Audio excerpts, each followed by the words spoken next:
बहुत इंपॉर्टेंट है यह कविता। सभी लोग एक जैसे दिखते हैं, मतलब सभी लोग का रंग रूप बनावट एक जैसे है। एक ऐसी दुनिया को जानेंगे जिसमें सभी लोग एक जैसे हैं। तो चलिए आज शुरू करते हैं नए चैप्टर को। और क्लास 7 का इंग्लिश है और चैप्टर का नाम है I saw a new world. I saw a new world, मैंने एक नई दुनिया को देखा। तो कौन सी नई दुनिया के बारे में है इस चैप्टर में पता चल जाएगा। यह कविता है और इस कविता में हम लोग को पता चल जाएगा कि कौन सी नई दुनिया है ना। एक ऐसी दुनिया जहां सब कोई एक जैसा है, ना कोई बच्चा है, ना कोई जवान है, ना माँ है, कोई नहीं है। इस कविता के कवि हैं विलियम ब्रैटी रेंड्स। कौन है? विलियम ब्रैटी रेंड्स। चलिए इनके बारे में थोड़ा जान लेते हैं, उसके बाद एक एक करके लाइन बाय लाइन इस पोयम को पढ़ेंगे, जानेंगे। विलियम ब्रैटी का जन्म 1883 ईस्वी में और उनकी मृत्यु 1882 ईस्वी में हुई। वे एक बहुमुखी कवि और लेखक थे, है ना। बहुमुखी कवि और लेखक थे। उन्हें मुख्य रूप से उनकी अनेक बाल कविताएं और 2 खंडों में प्रकाशित चौसर का इंग्लैंड के लिए याद किया जाता है। उन्होंने विशेष रूप से बच्चों के लिए विभिन्न विषयों पर कई निबंध भी लिखे हैं। ये जो कवि हैं वे बहुत ही लोकप्रिय कवि रहे हैं, लोकप्रिय लेखक भी रहे हैं। वे बच्चों के लिए विभिन्न विषयों पर निबंध लिखे हैं। विलियम ब्रैटी रेंड्स ने बहुत सारे ऐसे निबंध लिखे हैं जो बच्चों के लिए हैं, बच्चों के विषय पर है। तो आइए इन्हीं के द्वारा लिखा गया एक कविता है और कविता का नाम है I saw a new world, है ना। आई सॉ ए न्यू वर्ल्ड। चलिए इसको हम एक एक करके पढ़ते हैं, चर्चा करते हैं। तो दोस्तों हम आपसे उम्मीद करेंगे कि यदि आप हमारे चैनल पर नए हैं तो इस वीडियो को लाइक कर दीजिए और इस चैनल को सब्सक्राइब कर लीजिए, ठीक है। और अपने दोस्तों को जरूर शेयर कीजिएगा ताकि उन्हें भी इसकी जानकारी मिले। सभी को हमारे चैनल पर स्वागत है, सभी को हमारे चैनल पर जोहार है। चलिए शुरू करते हैं। देखिए आई सॉ ए न्यू वर्ल्ड, है ना, मैं एक नई दुनिया देखा। चलिए यहाँ पर कवि हैं, वे बोल रहे हैं कि मैं एक नई दुनिया को देखा, ठीक है। बिफोर यू रीड, पढ़ने से पहले, यहाँ कह रहा है what type of world do you want to live in. आप किस तरह की दुनिया में रहना चाहते हैं। आपसे पूछा जाए तो आप किस तरह के दुनिया में रहना चाहेंगे, ये आपसे पूछा जा रहा है। तो सोचिए, कल्पना कीजिए और बताइए कि आप किस तरह के दुनिया में रहना चाहते हैं, है ना। कमेंट में आप जरूर बता सकते हैं। Imagine a world where everybody looks the same and nothing change, है ना।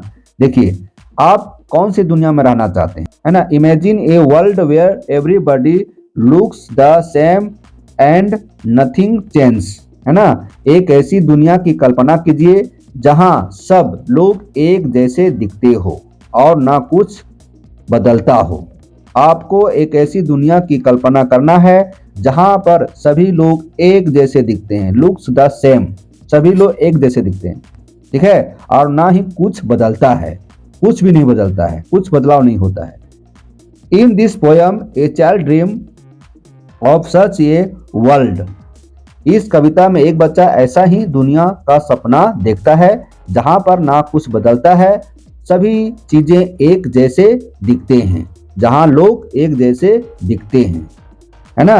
Read the poem to know whether the child likes the new world और नॉट। कविता पढ़कर जानिए कि बच्चे को यह नई दुनिया पसंद आती है कि नहीं। इस कविता के माध्यम से आपको पता चलेगा कि बच्चे को दुनिया पसंद आई कि नहीं आई। तो चलिए एक एक करके शुरू करते हैं, एक एक लाइन बाय लाइन पढ़ते हैं, है ना। आप हमारे चैनल को सब्सक्राइब कर दीजिए, हमारे इस वीडियो को लाइक कर दीजिए। चलिए देखिए यहाँ कह रहा है, समझिए। इस कविता में 3 स्टैंजा है ना। देखिए एक यहाँ है, एक यहाँ है और एक नीचे है। 3 स्टैंजा है इस कविता में, इसको हम समझने की कोशिश करेंगे। बच्चे का ड्रीम क्या है, नई दुनिया के बारे में ये जानेंगे। तो सबसे पहले हम स्टैंजा 1 को पढ़ते हैं। पहले हम इसको पूरा पढ़ लेते हैं, उसके बाद लाइन बाय लाइन समझाएंगे। लिखता है I saw a new world in my dream where all the folks alike did seem.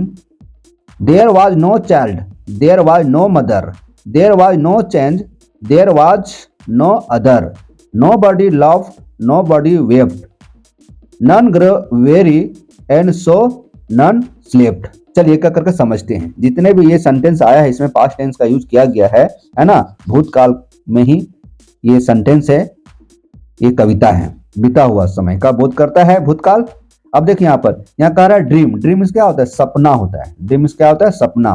Folk, folk means क्या होता है, फोल्क मीन्स होता है लोग, फोल्क मीन्स लोग। एलाइक मीन्स एक समान, ए लाइक मीन्स क्या होगा, एक समान, एक जैसा, एक लाइन समझ रहे हैं।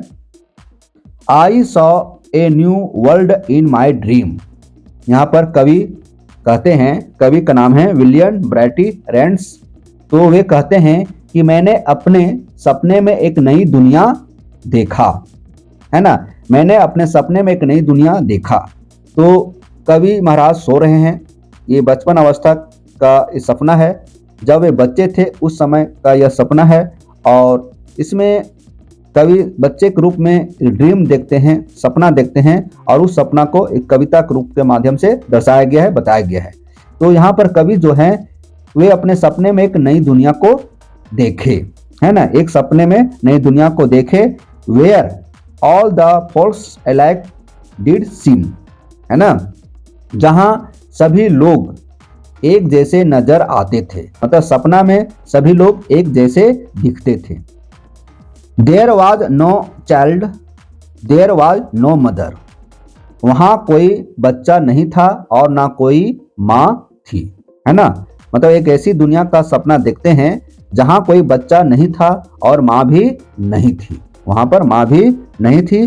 There was no change, there was no other, देखिए वहां कुछ बदलाव नहीं था, वहां कुछ बदलता नहीं था, वहां कुछ परिवर्तन नहीं होता था, वहां और कुछ नहीं था। यहाँ कह रहा है देयर वाज नो अदर, वहां और कुछ नहीं था, ठीक है। Nobody love, nobody wept, none grew weary and so none slept, वहां कोई हंसता नहीं था, है ना, एक ऐसी दुनिया जहां कोई नहीं हंसता था और ना कोई रोता था।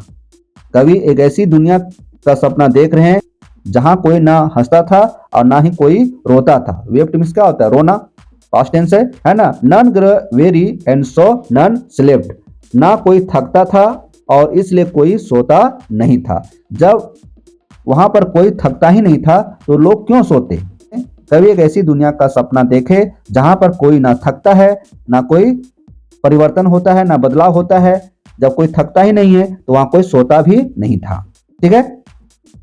पहला स्टैंजा में पढ़े कि एक लड़का जो सपना देखता है और एक ऐसी सपना जहां पर ना कोई सोता है, ना कोई बदलाव होता है, सभी लोग एक जैसे हैं, ना कोई थकता है और जब कोई थकता नहीं है तो फिर सोता भी नहीं है। तो उस सपने से आगे मिलेगा कुछ अलग टाइप का, है ना, जिसमें वो सपना देखते हैं। क्या सपना देखते हैं, सो देखिए, to hear the time clock strike in the world where the people were all alike, I looked for a change whatever came after, a looked for crying, I looked for laughter, at last I heard the time clock boom and off from my dream in my little room.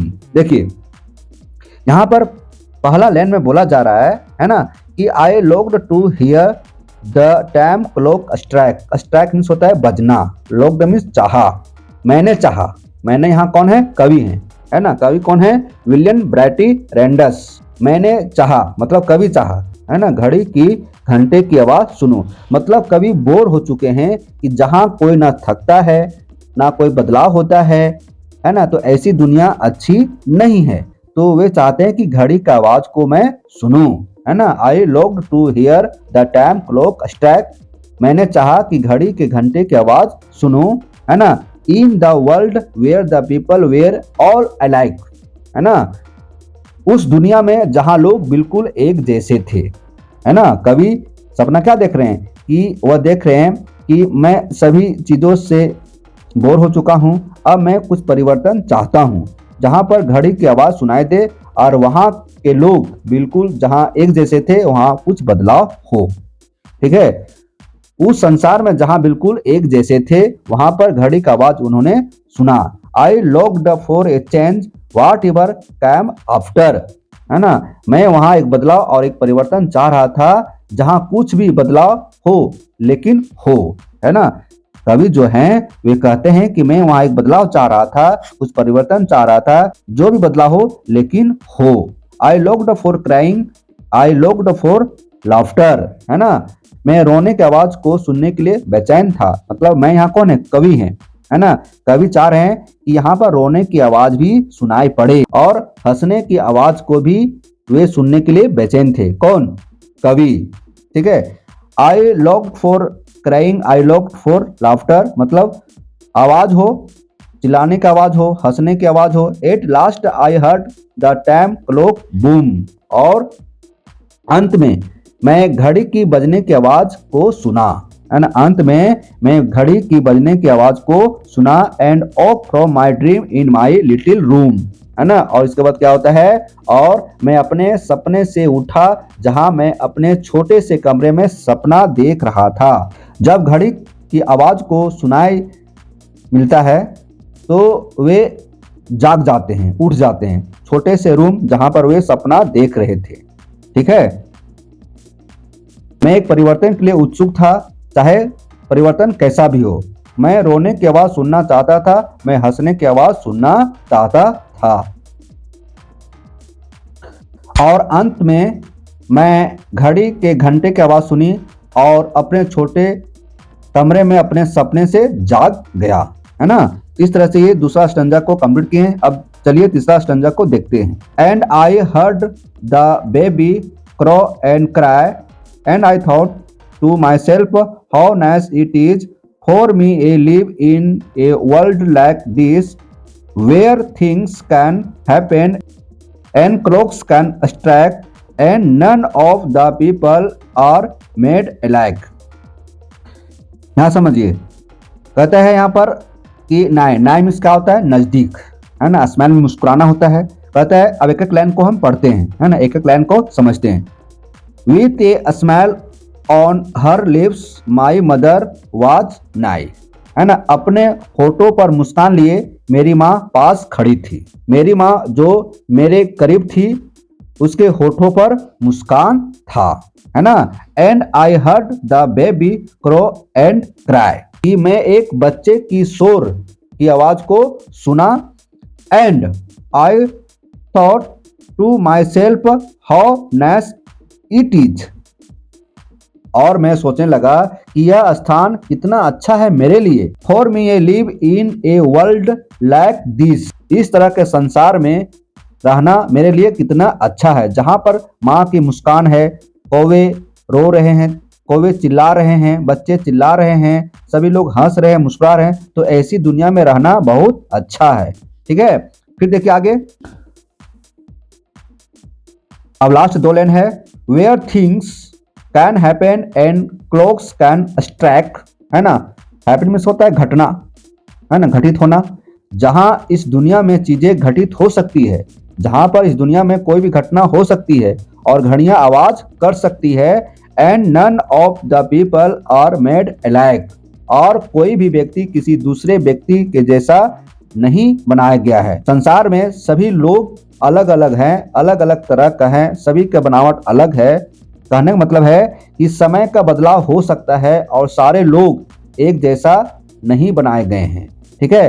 तो ये हुआ वास्तविक दुनिया, जहाँ पर विभिन्नता है, जहाँ पर लोगों के बनावट में अंतर है, बच्चे की आवाज़ है, माँ मुस्कुराती है ना। ऐसी दुनिया है, ये दुनिया हुआ वास्तविक। लेकिन यहाँ पर जो कवि शुरू में जो सपना देख रहे थे, वह जो सपना था एक अजीब टाइप का सपना था। एक ऐसा दुनिया जहाँ सभी लोग एक जैसा दिख रहे थे, कोई बच्चा नहीं था, कोई माँ नहीं थी, है ना। वहाँ कुछ बदल नहीं रहा था, और जब कुछ बदलता नहीं था तो कुछ होता नहीं था। कोई ना हंसता था और ना ही कोई रोता था, कोई थकता भी नहीं था, तो इसलिए कोई सोता भी नहीं था। इस तरह से कवि शुरुआती समय में सपना देखे, लेकिन बाद में सपना चेंज हुआ और सब कुछ आज की दुनिया की तरह दिखने लगा। यह था आई सॉ ए न्यू वर्ल्ड है ना कविता। तो इस कविता को देखे समझे जाने, है ना, कैसा लगा, जैसा भी लगा, लेकिन हमारे चैनल को सब्सक्राइब कर लीजिए। नेक्स्ट वीडियो में हम क्वेश्चन आंसर को सॉल्व करेंगे। फिर मिलते हैं नए वीडियो के साथ। धन्यवाद।